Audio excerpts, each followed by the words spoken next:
নবীর স্বপ্ন এটা বাস্তব, এটার মধ্যে কোনো অবাস্তবতা, নবী কখনো মিথ্যা স্বপ্ন দেখেন না।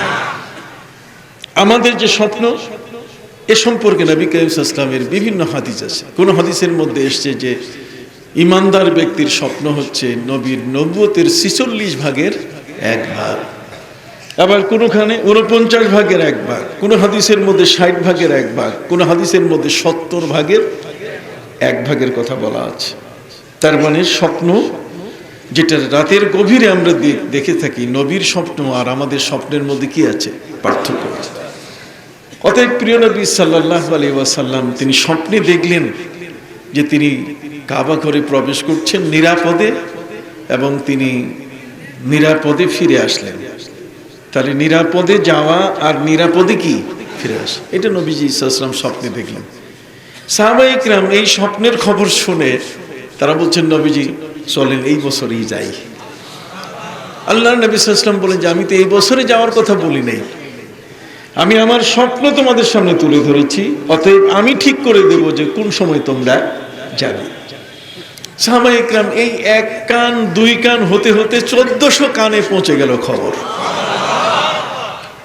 1400 সাহাবী নবীর কাছে একসাথে হয়ে সব মিলে সব রেডি। কেউ একেবারে ঘর থেকে তাদের কাঁথা বালিশ, নিজের সাথে যা আছে সফরের যে সমস্ত সামগ্রী, আমি গাট্টি বস্কা বলবো না, কথা বলছেন না, সফরের যে সমস্ত সামগ্রী দরকার এই সফরের সব সামগ্রী সাথে নিয়ে নবীজির কাছে উপস্থিত হয়েছেন। তারা কেউ কেউ খবর পেয়ে গেছেন যে নবী রওনা করে ফেলছেন।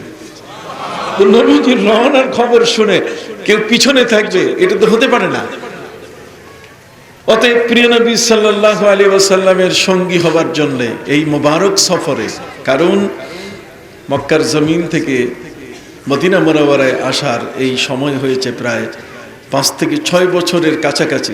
কাবা ঘর তারা দেখেন নাই।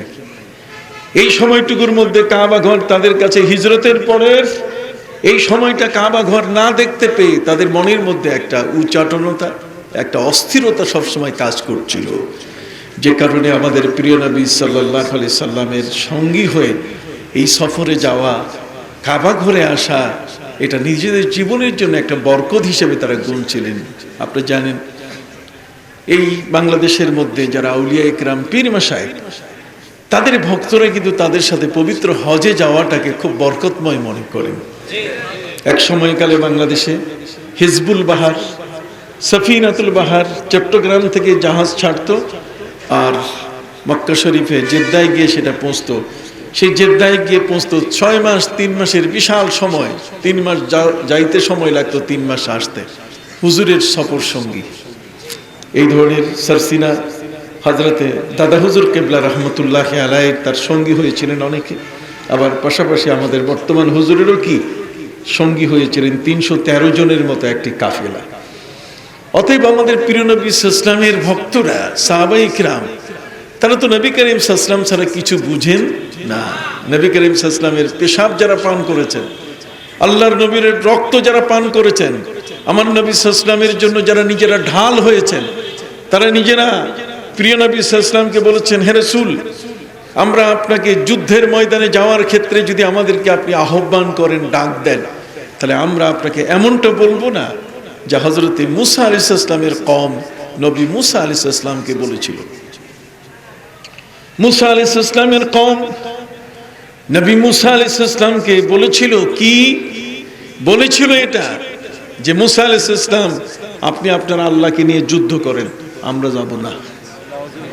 ইযহাব আনতা ওয়া রাব্বুকা ফাকাতিলা ইন্না হাহুনা কায়িদুন, আপনি আপনার আল্লাহকে নিয়ে যান। তার অর্থ হলো যে মুসা নবী আলাইহিস সালাম তিনি 12 গোত্রের 12 জন নকিব, ইসনা আশারা নাকিবা, 12 গোত্রের 12 জন চেয়ারম্যান, 12 জন পঞ্চায়েত, যারা গ্রাম দেখাশোনা করত, মির্ধা, যারা মির্ধা মানে মীরে দেহাত, যারা গ্রাম দেখে, মির্ধা। এই মির্ধারা হযরতে নবী মুসা আলাইহিস সালামের যুগে 12 গোত্রের মানুষ, 12 জন মির্ধা পঞ্চায়েত, এদেরকে ডেকে হযরতে নবী মুসা আলাইহিস সালাম বললেন যে আমাদের একটা সম্পদ আছে, যে সম্পদটা এটা ওয়াকফের সম্পত্তি, এটাকে জবরদখল করে খাচ্ছে একজন জালেম, অতএব তোমরা সেই সম্পদটা রক্ষা করার জন্য, এটাকে হস্তগত করার জন্য, নিজেদের হাতে আনার জন্য, জালেমের হাত থেকে তোমরা সম্পদটিকে রক্ষা করার জন্য কে যাবে বলো? 12 জনই রাজি হয়ে গেছে।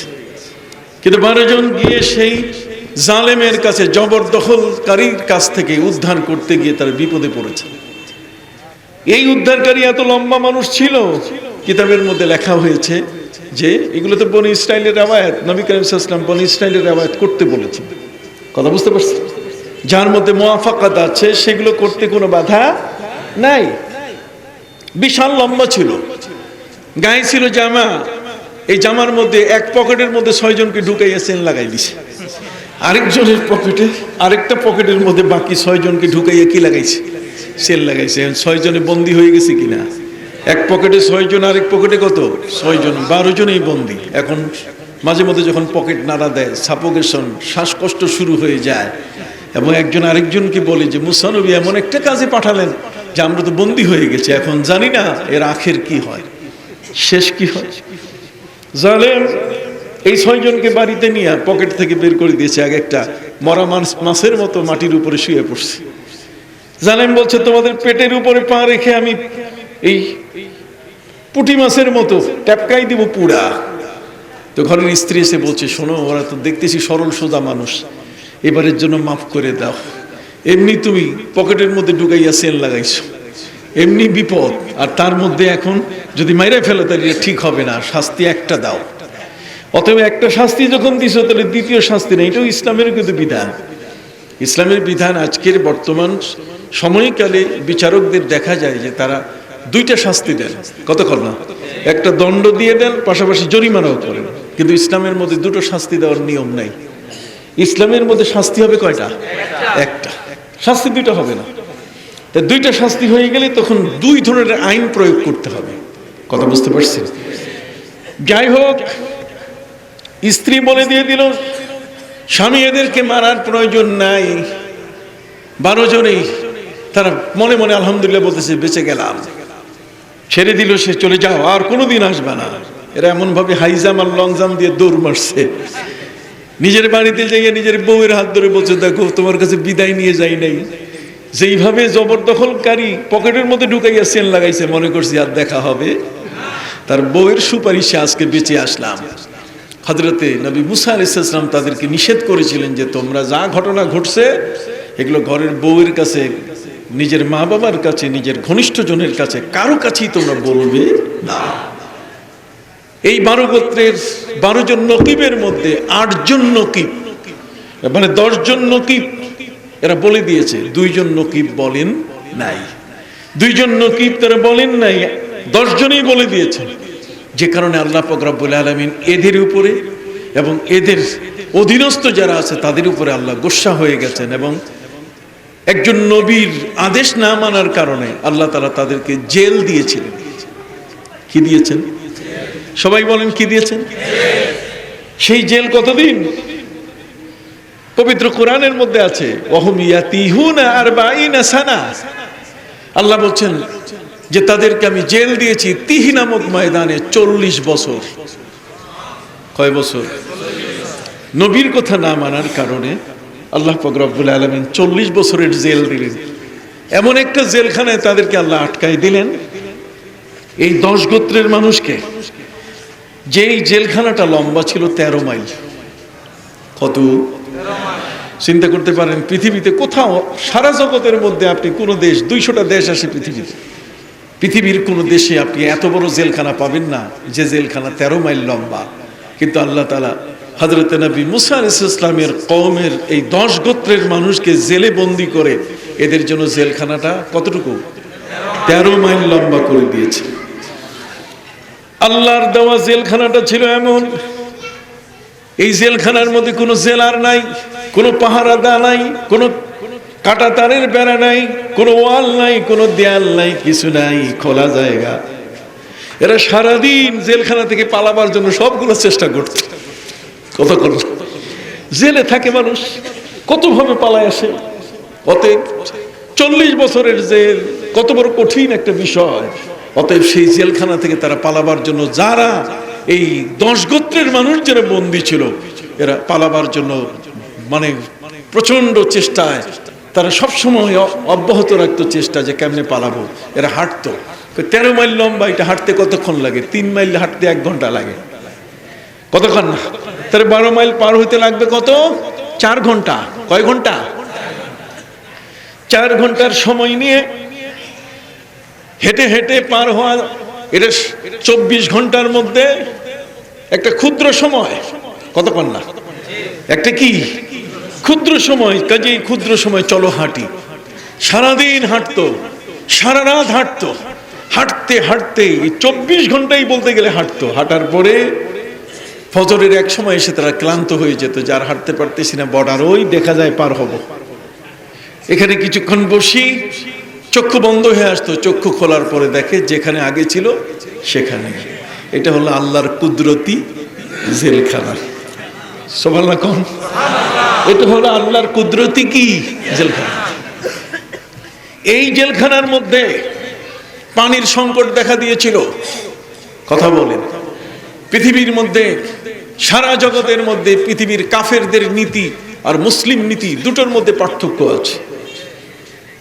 আরবের কাফের যারা, তাদের জেলখানার নীতি ছিল, তাদের জেল নীতি ছিল, জেল কোড যেটাকে বলা যায়, তাদের জেল কোড যেটা ছিল, জেল কোড হলো যে বন্দীকে কোনো খাবার দেওয়া যাবে না, বন্দীকে কোনো পানি দেওয়া যাবে না, বন্দির জন্য কোনো খাবার কোনো পানীয় কিছুই দেওয়া যাবে না, বন্দী না খেয়ে মারা যাবে। কত বড় কঠিন সিদ্ধান্ত, জোরে বলেন না। বন্দীদের জন্য কোনো খাবার নাই। আমার নবী সাল্লাল্লাহু আলাইহি ওয়াসাল্লামকে 3 বছরের জন্য তারা জেল দিয়েছিল মক্কার মানুষেরা। এরা সাহাবে আবি তালেবে আমার নবী সাল্লাল্লাহু আলাইহি ওয়াসাল্লামকে তারা জেল দিয়েছিল। নবী নির্বাসিত জীবনে মক্কার এত বড় নির্মম হৃদয়ের কাফের বেদিন আমার নবীর জন্য তারা জেলখানা সাহাবে আবি তালেব, আবু তালেব উপত্যকা নির্ধারণ করেছিল এবং তারা রেজুলেশন পাশ করেছিল আমার নবীকে তারা কোনো খাবার দিবে না, নবীর জন্য কোনো পানীয় দিবে না। আমার নবীজি সাহাবায়ে কিরামকে নিয়ে খাবার নাই কিভাবে বাঁচবেন, গাছের পাতা ছিঁড়ে ছিঁড়ে এগুলো খেয়ে খেয়ে জীবন ধারণ করতেছেন। আমরা তো সস্তায় পাইলে বস্তা ভরে, আর মাংনা পাইলে আলকাত্রা খায়। কত সুখের জীবন। আর যেই দিন আমার নবী নিয়ে এসেছেন সেই ধর্মটা যিনি উপহার দিলেন, আর তার জীবনের করুণ কাহিনী, মক্কার কাফেররা তাকে জেলে বন্দি করলো, সে আবি তালেবের নির্বাসনে দিল, আর সেই নির্বাসিত জীবনে আমার নবীর জীবনের করুণ অবস্থা। নবীর জন্য কোনো খাবার পানি তারা ভিতরে নিতে দেয় নাই। তাদের জেল কোড হলো এত বড় কঠিন। সম্মানিত শুধু পানি নাই, কিভাবে তারা বাঁচবেন? ভাইরা আমার, আমার নবী সাল্লাল্লাহু আলাইহি ওয়াসাল্লাম সাহাবায়ে কিরামকে নিয়ে মশকের চামড়া চিবিয়ে চিবিয়ে তারা খেয়ে বাঁচা শুরু করলেন। তাদের পেশাব পায়খানাগুলো হওয়া শুরু করলো পশু যেভাবে করে। 3 বছরের জন্য আমার নবীকে নির্বাসনে দেওয়ার এরা রায় ঘোষণা করেছে এবং সেই রায়ের কাগজটা এরা কাবা ঘরের ভিতরে পাথরে চাপা দিয়ে রেখেছে এবং কড়াভাবে নির্দেশ দিয়েছে এলাকার সকল মানুষকে যে কোন অবস্থাতেই যেন নবীজির সাথে তাদের কোনো কেউ সাক্ষাৎ করতে না পারে, কেউ যেন গোপনে খাবার দিয়ে আসতে না পারে। আমাদের জেলখানাগুলোতে খাবার দেওয়া যায়, নানা পরীক্ষা নিরীক্ষার পরে সেখানে আসামির কাছে যার হাজত হয়েছে, জেল হয়েছে, সেই মানুষটাকে দেওয়া যায়। কিন্তু সেখানে যাতে আমার নবী সাল্লাল্লাহু আলাইহি ওয়াসাল্লামকে তারা এমনভাবে বয়কট করলো যে কোনো খাবার পানীয় কিছুই যেন ভিতরে কেউ নিতে না পারে। নবীজি করুণ অবস্থা। হেশাম নামে একজন ব্যক্তি, আরব নেতাদের মধ্যে একজন, তিনি এটা শোনার পরে অবাক হয়ে গেলেন যে মুহাম্মদ সাল্লাল্লাহু আলাইহি ওয়াসাল্লামকে আরবের নেতারা রায় ঘোষণা করে রেজুলেশন পাশ করে সেই রেজুলেশন কাবা ঘরের ভেতরে পাথরে চাপা দিয়ে রেখেছে এবং মুহাম্মদ সাল্লাল্লাহু আলাইহি ওয়াসাল্লামকে 3 বছরের জন্য সে আবি তালেবের নির্বাসনে দিয়েছে। অতএব নির্বাসিত জীবন যাপন করছেন মুহাম্মদুর রাসূলুল্লাহ সাল্লাল্লাহু আলাইহি ওয়াসাল্লাম। নবীজি সাল্লাল্লাহু আলাইহি ওয়াসাল্লামকে দেখার জন্য হেশাম চলে গেলেন ওই সে আবি তালেবের নবী যেখানে। সেখানে গিয়ে হিসাম আমার নবীকে দেখে চোখের পানি ছেড়ে দিয়ে কাঁদা শুরু করলেন। নবীজি শুকিয়ে কাটা হয়ে গেছেন, খাবার নাই। মানব জীবনকে বাঁচিয়ে রাখতে গেলে খাবার প্রয়োজন। খাদ্যের ক্যালোরি আমাদের জন্য লাল, সবুজ, নীল। এই যে আল্লাহ তাআলা ঠিক খাবারের ভিতরে ততগুলো রং দিয়েছেন, এই কালারগুলো দিয়ে খাদ্যের উপাদান আমাদের দেহের মধ্যে আলোকরশ্মি, চোখের জ্যোতি, মুখের ভাষা, জিহ্বার শক্তি, হার্টকে সচল, কিডনি, লিভার, ফুসফুস, লাংস, যেটা এটাকে সচল রাখতে গেলে এই খাবারের মধ্যে সবকিছু উপাদান দেওয়া আছে। কথা কি বুঝতে পারছেন? এগুলো যখন কেউ খায় না তখন সে মানুষটা বিপদগ্রস্ত হয়।